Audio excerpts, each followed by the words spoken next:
Ginanap na nga ang swimsuit competition ng Miss Cosmo 2025 ngayong gabi, kung saan patalbugan ng mga kandidata sa runway suot ang kanilang napiling swimsuit. Okay, first of all, humanash muna tayo, Day. Itong pageant na to, nakakainis talaga at nakakabwisit. Sa totoo lang, hindi ko alam kung pang-asar lang ba tong pageant na to o legit ba talaga to o charot-charot lang tong pageant na to. Kasi simula day 1 ng pa-live events nila, lagi na lang silang late mag-start.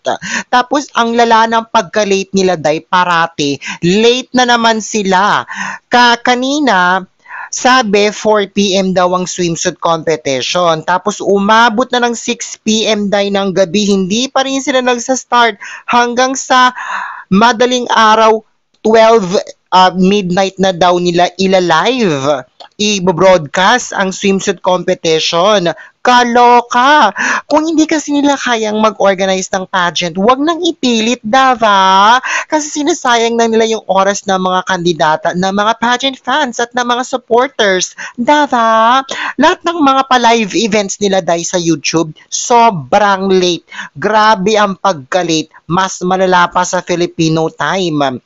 Kasi umulan daw kaya postpone yung swimsuit sa outdoor. O bakit hindi nila chinek yung weather? When they were doing the rehearsals before the swimsuit, it was drizzling. Dapat na-anticipate na nila yan that it was going to rain. Pwede naman nila i-check yung weather forecast. Dava, inabangan ko yung swim na nakaschedule 4 p.m. Cancel. 6 p.m. cancel. Tapos 12 midnight na daw. Nakakaloka. Minor na nga, kalat pa. Bulok la kwenta. Dava. Anyway, napagdesisyonan daw na instead na magla-live sila ay recorded na lang daw at mamayang 12 midnight daw ito mabobroadcast. Diba, chakanes to the highest level. Now, dito na tayo sa swimsuit competition.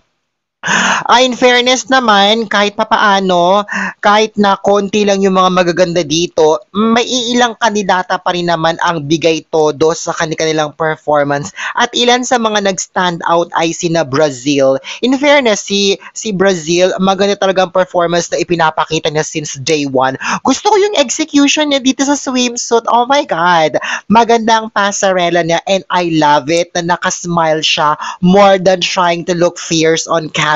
Kasi dito sa swim, the judges want to see if you're having fun and if you're enjoying it while in your swimsuit in front of many people. They want to see how confident you are. Ang ganda ng performance dito ni Brazil. She delivered. Pwedeng-pwede siyang ilaban sa Miss Universe.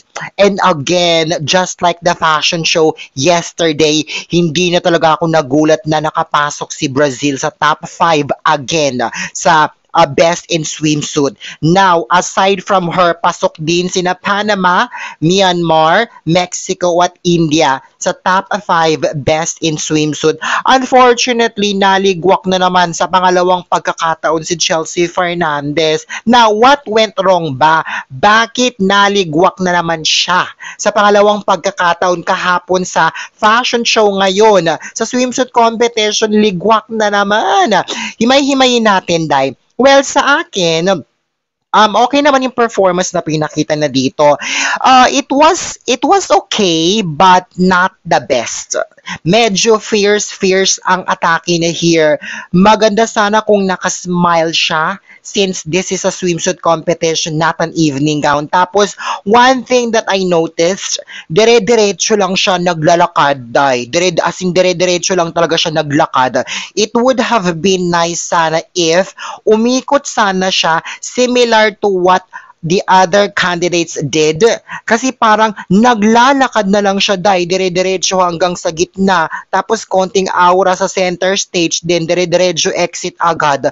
Medyo ako din nakulangan dun sa part na yon. It was okay, but it was not the best. Malayong-malayo kung ikukumpara mo sa performance ni Brazil. Kasi lahat sila, nag-turn. May turns, may transition before reaching the center stage. O, diba? Kita ninyo? O, sa kanya, kay Chelsea Fernandez, dire-diretso lang siya naglakad. Tapos, konting aura sa center stage din, dire-diretso exit. Parang ganun lang siya. However, siguro, kung meron man akong tatanggalin dito sa top 5 na to, si Myanmar Dai. Although maganda naman talaga ang performance na pinakita ni Myanmar, pasabog, pero tatanggalin ko siya because hindi siya maganda, Dai. Kulang siya sa beauty aspect. Ipapalit ko si Chelsea Fernandez just because maganda siya. Doon siya nakabawi sa ganda. Pero sa performance, let's admit it, mahina yung performance na dito sa swimsuit competition. Ayun lang. Now, based naman sa latest update, as of tonight, December 3, 10:33 p.m., nakuha na ni Chelsea Fernandez ang number 1 spot sa online votings with 620,580 votes. Now, she needs to secure this spot para automatic na makakapasok siya sa top 10 in the finals. Ayan, anong say mo sa performance ni Chelsea Fernandez sa swimsuit? Naku, day, niligwak na naman siya. Yesterday sa fashion show, niligwak siya sa top 5. Ngayon, niligwak na naman siya.